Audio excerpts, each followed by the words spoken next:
Last class के अंदर हम यहाँ पे जो नया चैप्टर स्टार्ट कर रहे थे that is laws of motion. Okay, जो लॉज ऑफ मोशन के बारे में हम यहाँ पे कल देखे थे, वहाँ पे दैट इज वहाँ पे क्या देखे थे बोले थे, यहाँ पे जो मोशन होने के वास्ते जो यहाँ पे मेन जो चीज नेसेसरी है दैट इज एक्सटर्नल फोर्स।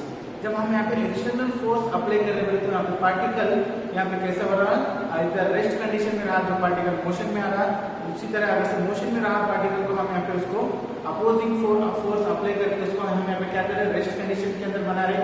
उसी तरह यहाँ पे और एक जो मोशन के अंदर रहा जो पार्टिकल को हम यहाँ पे क्या करें, उसका जो डायरेक्शन भी हम यहाँ पे चेंज कर सकते हैं by the help of external force से। ओके, देन बाद में क्या देखे थे, इनर्शिया बोल के देखे थे यहाँ पे। ओके, देन इनर्शिया देखने के बाद वहाँ पे क्या देखे थे, next law Newton first law बोल के भी देखे थे यहाँ पे। तो न्यूटन फर्स्ट लॉ को हम यहाँ पे क्या बोलते हैं, लॉ ऑफ इनर्शिया बोलते हैं।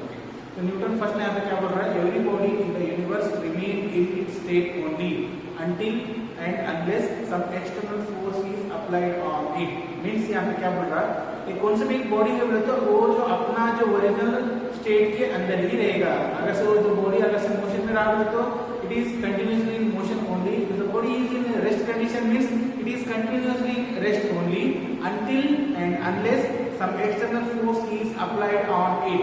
मीन्स जब तक उसके ऊपर हम यहाँ पे एक्सटर्नल फोर्स अप्लाई नहीं कर सकते तब तक वहाँ पे उसका जो position means as a position is nothing but उसका जो स्टेट, अगर से रेस्ट पे रहा तो रेस्ट में ही रहेगा, अगर से मोशन में रहा तो मोशन के अंदर ही रहेगा। जब हम एक्सटर्नल फोर्स अप्लाई करने के बाद जो मोशन में रहा पार्टिकल को हम यहाँ पे रेस्ट में कर सकते हैं, देन रेस्ट में रहा से पार्टिकल को हम यहाँ पे अंडर मोशन में भी कर सकते हैं। ओके, देखिए यहाँ पे इसका जो स्टेटमेंट क्या बोल रहा, everybody continues to remain in its state of rest और यूनिफॉर्म मोशन। अगर से पार्टिकल रेस्ट रहा हो तो कंटिन्यूअसली रेस्ट में ही रहेगा, अगर से पार्टिकल अंडर मोशन में रहा हो तो कैसे रहेगा, uniform motion. Okay, means equal distance cover कर रहा है with respect to equal interval of time. Okay, along a straight line. Okay, particle कैसे कर रहा, एक ही डायरेक्शन के अंदर मूव हो रहा, आइदर कौन से एक एक्सिस तो वहां पे straight line indicates one dimension के अंदर यहाँ पे पार्टिकल मूव हो रहा। Then unless it is compiled, unless it is compared तो जब तक हम उसके ऊपर कंपेयर्ड बट कौन सा भी इफेक्ट करेंगे, compared and external force to change that state. अगर से जब तक हम उसके ऊपर एक्सटर्नल फोर्स अप्लाई नहीं करते तब तक उसका जो स्टेट ऐसा ही बना रहेगा, जिसको भी हम यहाँ पे क्या बोल सकते हैं, बोलते हैं लॉ ऑफ इनर्शिया भी बोल सकते हैं। ओके, चलो आगे बढ़ते हैं next topic that is momentum.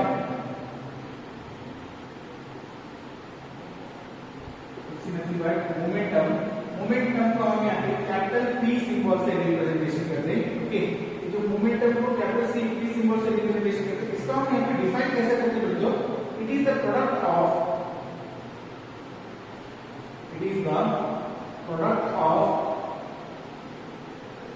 Mass and velocity.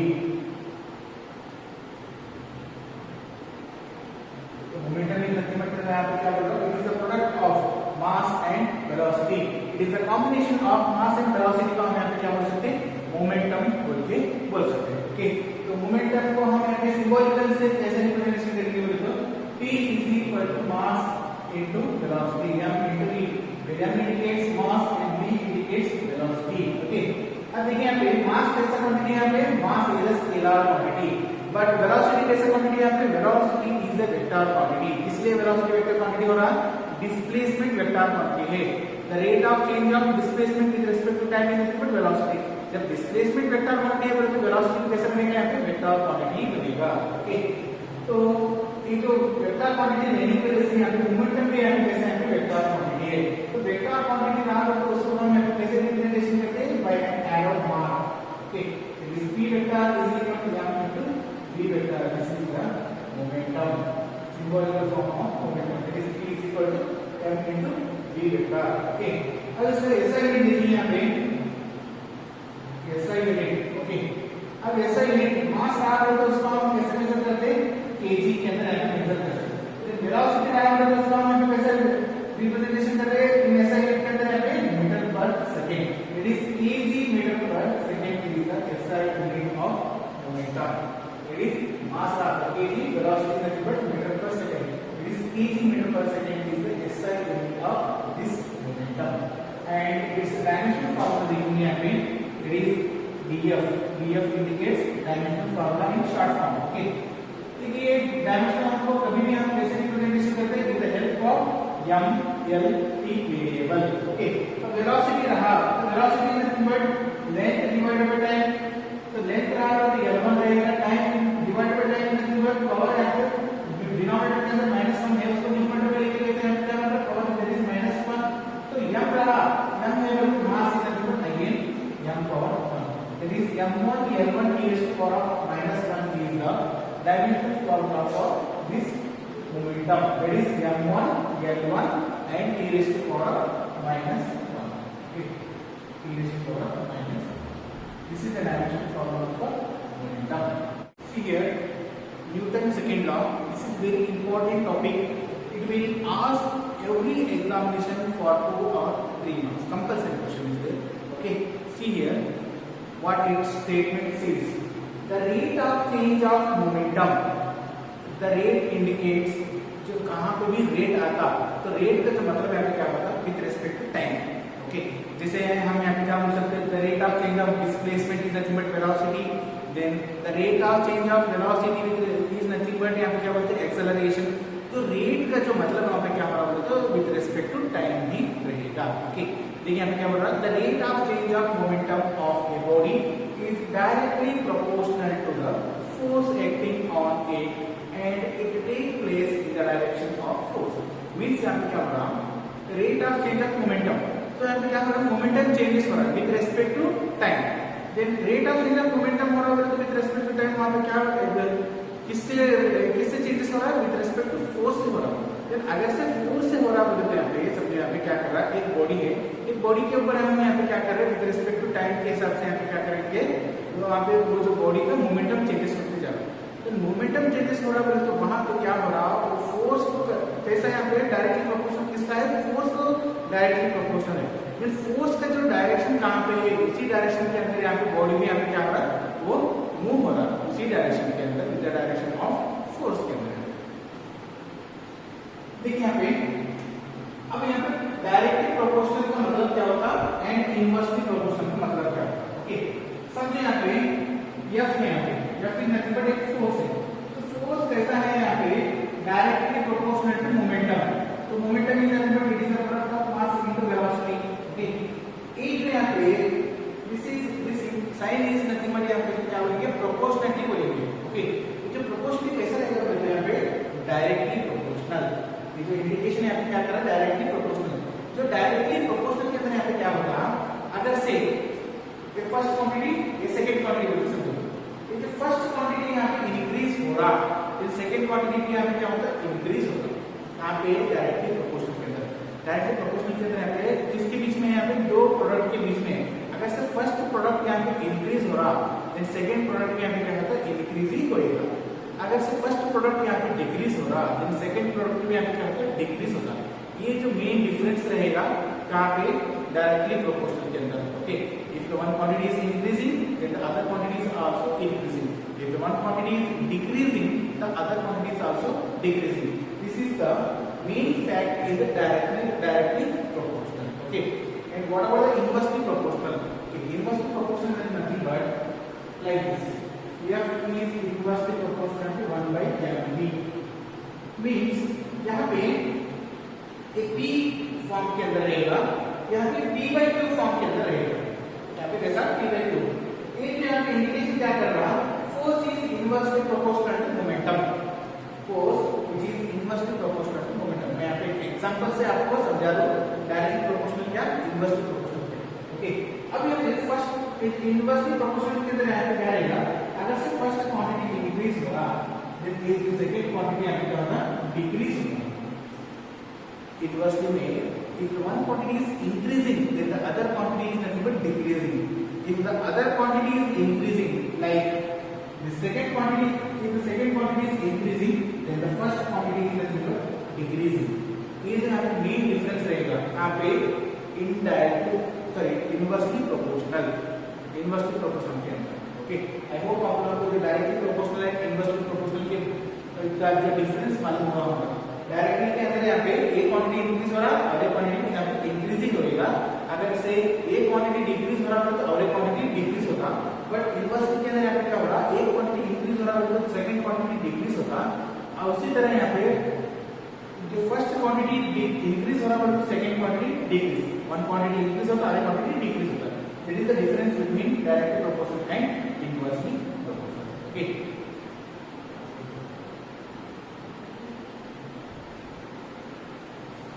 ठीक है। अकॉर्डिंग टू इसका जो स्टेटमेंट हमको यहाँ पे क्या प्रूफ करना है, हमको यहाँ पे लास्ट के अंदर बिल्कुल सेकंड लाइन के अंदर यहाँ पे क्या प्रूफ करना है, F is equal to m into a proof करना है। That is force is equal to mass into acceleration proof करना है। Okay, according to this statement के हिसाब से यहाँ पे क्या होगा, F is directly proportional to mass into acceleration. ये सर मोमेंटम बोले तो m into v है, बट यहाँ पे एक्सेलरेशन कैसा आ रहा, ओके, वो भी हमें यहाँ पे ठीक करना है। ये एक्सेलरेशन कैसा आ रहा है यहाँ पे समझो, यहाँ पे क्या बोल रहा है, एक बॉडी है तो बॉडी में बट ऐसे एक बॉडी है तो बॉडी रहा तो उसका भी सम मास रहेगा। ओके, ये जो बॉडी है कैसे तरह बोलते हैं यहाँ पे, सम इनिशियल वेलोसिटी से मूव हो रहा है। इनिशियल वेलोसिटी मतलब बट ड्यू वेलोसिटी से मूव हो रहा है। इनिशियली जो बॉडी, ओके, ये जो बॉडी यहाँ पे इनिशियल वेलोसिटी से मूव होने के बाद ये बॉडी के ऊपर यहाँ पे क्या आ रहा है, सम एक्सटर्नल फोर्स अप्लाई करेंगे। ओके, सम एक्सटर्नल फोर्स अप्लाई करने के बाद बॉडी तो वही रहेगा। ओके, आफ्टर फोर्स अप्लाई करने के बाद बॉडी तो वही रहेगा, दैट इज यहाँ बॉडी, बट यहाँ पे इसका जो यहाँ पे वेलोसिटी क्या होता है, तो फोर्स अप्लाई करने के बाद इसका वेलोसिटी यहाँ पे क्या हो रहा है, चेंज हो रहा है। तो वेलोसिटी इनिशियल वेलोसिटी बिकम्स यहाँ पे क्या हो रहा है, final velocity, that is velocity v। तो यहाँ पे कितना टाइम के अंदर यहाँ पे टाइम इंटरवल t के अंदर यहाँ पे क्या हो रहा है, वेलोसिटी चेंजेस हो रहा है। ओके, तो वेलोसिटी चेंजेस हो रहा है यहाँ पे the rate of change of velocity from initial to final और final to initial is nothing but यहाँ पे क्या प्रोड्यूस हो रहा है, एक्सेलरेशन फॉर्म। समझ में आया, एक्सेलरेशन फॉर्म। एक्सेलरेशन फॉर्म हो रहा है, मोमेंटम क्या बन रहा है, m into k। ओके, तो किसके वजह से यहाँ पे, फोर्स की वजह से। ओके, यही हमको यहाँ पे प्रूव करना है। ओके, सी है इसका जो स्टेटमेंट के हिसाब से हम यहाँ पे क्या लिखे, एक इमेजिनेशन करके हम इसके बारे में लिखे।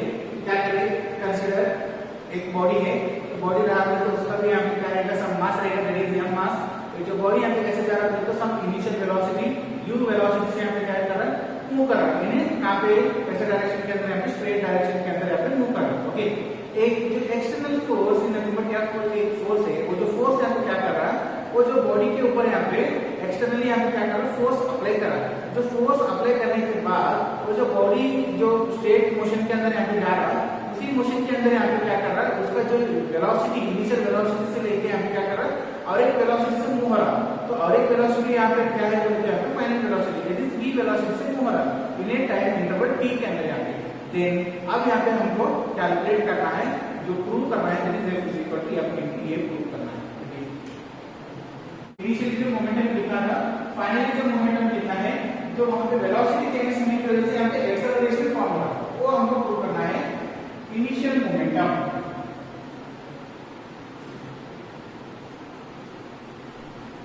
इनिशियल मोमेंटम, मोमेंटम को कैसे रिप्रेजेंट करते हैं हम, यहाँ पे p सिंबल से रिप्रेजेंट करते हैं।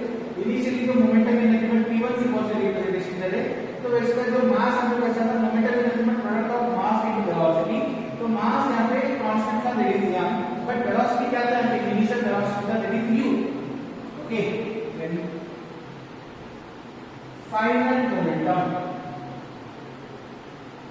Final momentum is nothing but उसको p2 से हम रिप्रेजेंटेशन करेंगे। फाइनल के अंदर यहाँ पे मास कैसा था, यहाँ पे कांस्टेंट ही था, बट वेलोसिटी यहाँ पे क्या होता है, चेंज होता है, that is m into v, that is final velocity. Then change in momentum, change in momentum, तो मोमेंटम को हम यहाँ पे कैसे चेंज करेंगे, जैसे displacement, change in displacement is nothing but final displacement minus initial displacement, उसी तरह change in momentum is nothing but final momentum, final momentum minus initial momentum, initial momentum. Final momentum is nothing but क्या है यहाँ पे value mv, और मैं एक step लिखूंगा, it is p2 minus p1, which is nothing but p2, the value of p2 is nothing but mv minus mu. What is the difference between, what is the common in between these two factors? That is m is the common, that is v minus u. M is equal to v minus u. That is change in momentum in nothing but m into v minus u. Then rate of change of momentum.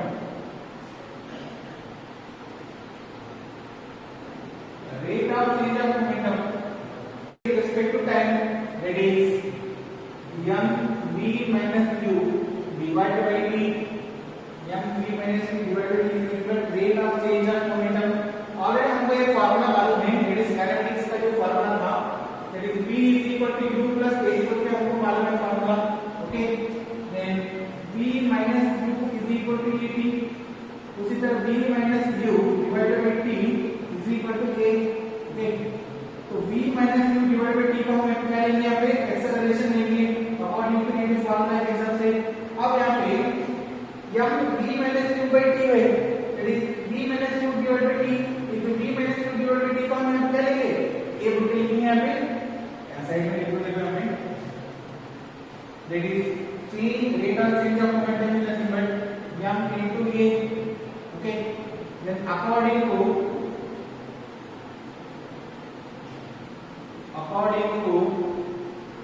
statement of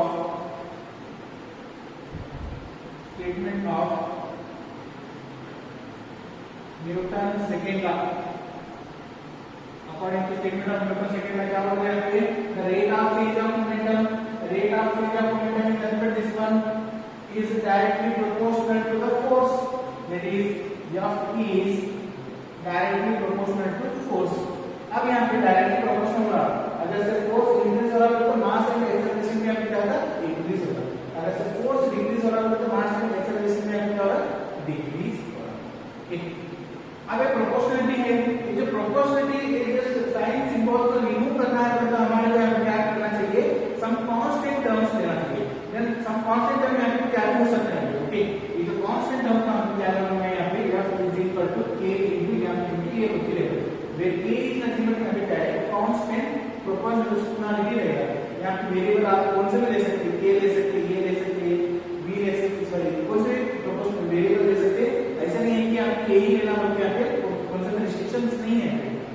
ठीक, where k is constant proportionality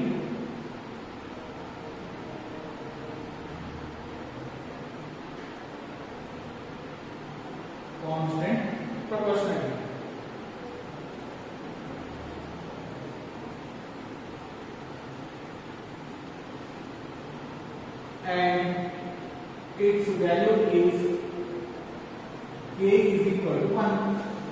Therefore f is equal to m into k. Hence we prove f is equal to m into k. अब यहाँ पे force कैसा है, यहाँ पे तो force is a scalar quantity है. ओके, फोर्स कैसा क्वांटिटी यहाँ पे नीचे नोट बोल के लिखो, यहाँ पे नोट बोल के लिख के पॉइंट्स बनाएंगे. For it is a scalar quantity. Force यहाँ पे कैसा क्वांटिटी, यहाँ पे स्केलर क्वांटिटी. कैसे करते हैं, that is f vector is equal to mass कैसे, यहाँ पे वेक्टर मास कैसे, sorry this is a vector quantity. Force vector quantity है तो इसलिए f वेक्टर लेके मास कैसे यहाँ पे स्केलर क्वांटिटी है. तो स्केलर क्वांटिटी को हम यहाँ पे एरो से नहीं रिप्रेजेंटेशन करते, बट एक्सेलरेशन कैसे यहाँ पे वेक्टर क्वांटिटी है. That is f is equal to m into a vector. Okay, अब इसका जो SI यूनिट देखो, यहाँ पे SI unit is nothing but newton. इसका फोर्स का जो इसको कैपिटल n सिंबल से रिप्रेजेंटेशन करते हैं हम. इसका SI यूनिट है यहाँ पे newton. Newton is the SI unit of force which is represented by symbol capital N. Okay, उसी तरह यहाँ पे डायमेंशन फार्मूला देखो, यहाँ पे डायमेंशन फार्मूला. तो यहाँ पे क्या है, मास है, तो मास बराबर तो यहाँ पर कितना रहेगा बेटा, 1. एक्सेलरेशन है तो एक्सेलरेशन बराबर तो rate of change of velocity. Velocity बराबर यहाँ पे क्या होगा, dimension formula L1 t⁻⁴ then acceleration is nothing but metre per second square, तो हमें t का पावर यहाँ पे कैसा -2 आ रहा, ओके। इसीलिए हम यहाँ पे पहले लिखे m1 L1 t raised to power -2। This is the dimension formula for force. Newton is the SI unit of force, okay. अब हम यहाँ पे क्या बोलेंगे 1 न्यूटन बोलेंगे, तो 1 न्यूटन बोले तो हमको फोर्स कितना हो रहा है यहाँ पे 1 फोर्स हो रहा है, तो 1 फोर्स होना बोले तो फोर्स का जो फार्मूला मालूम है F is equal to m into a, okay. इस फोर्स का जो फार्मूला है F is equal to m into a, तो फोर्स अगर से 1 न्यूटन बन रहा है यहाँ पे, मास में यहाँ पे कैसा रहेगा यहाँ पे 1 kg, तो मास मेजर इन kg 1 kg रहना, एंड उसी तरह एक्सेलरेशन इतना ही बट यहाँ पे कैसा रहेगा 1 रहना, और एक्सेलरेशन का कैसा है metre per second square, okay. The force is acting to 1 newton if the force is acting on a body, force किसके ऊपर एक्ट कर रहा है, एक बॉडी के ऊपर एक्ट कर रहा है, तो बॉडी के ऊपर एक्ट कर रहा है तो जो बॉडी का मास कितना रहना चाहिए 1 kg रहना चाहिए, एंड ये जो बॉडी के ऊपर मास सॉरी बॉडी के ऊपर फोर्स एक्ट होने की वजह से आपकी बॉडी का जो वेलोसिटी चेंजेस हो रहा है, तो वेलोसिटी चेंजेस हो रहा है तो उसके अंदर यहाँ पे एक्सेलरेशन प्रोड्यूस हो रहा है, तो एक्सेलरेशन कितना रहना चाहिए 1 मीटर पर सेकंड स्क्वायर रहना चाहिए, उसी को हम यहाँ पे क्या बोलेंगे 1 न्यूटन बोलेंगे। See here force acting on a body of mass 1 kg produce an acceleration of 1 meter per second square, therefore 1 newton is equal to that is 1 kg into 1 meter per second square, okay। I hope आप लोगों को जो आज का जो class के बारे में इजी अंडरस्टैंडिंग हुआ बोल के मैं यहाँ पे एक्सपेक्ट करता हूँ, okay. Thank you very much.